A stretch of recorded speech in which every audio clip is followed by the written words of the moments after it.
সারা জীবন তো কাঁচকলা তরকারি খেয়ে এসেছেন, এবার দেখেন কাঁচকলা দিয়ে এমন এক রেসিপি যা খেয়ে আপনার জিভে লোল এসে যাবে। দেখেন প্রথমে এই কাঁচকলাগুলো ভালো করে কুচাতে হবে। দেখেন কিভাবে সুন্দর করে আমার মা কুচাচ্ছেন।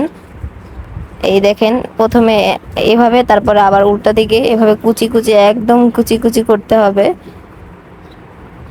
দেখেন আমরা 2টা কলা নিয়েছি। দেখেন কলাগুলো এখন কুচানো শেষ হয়েছে। এবার পানিতে ভালো করে কষলাতে হবে যেন কষগুলো চলে যায়। এবার দেখেন কলার, এবার এখানে একটা মরিচ, তারপর সামান্য লবণ, দেখেন এবার চিনি চিনি দিতে হবে, তারপরে তেঁতুল দিতে হবে সামান্য। এবার এগুলোকে ভালো করে মাখতে হবে, যত মাখবেন তত স্বাদ। দেখেন এবার কলার সাথে একদম আরো বেশি ভালো করে অনেকক্ষণ ধরে মাখতে থাকবেন, তারপর একটু সরিষার তেল দিয়ে আরো ভালো করে মাখবেন।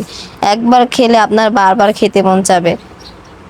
সারা জীবন তো তরকারি খেয়ে এসেছেন, এবার এই রেসিপিটা ফলো করে দেখুন। বিসমিল্লাহির রহমানির রহিম। ভিডিওটি ভালো লাগলে একটি লাইক করে ফলো দিয়ে দিবেন।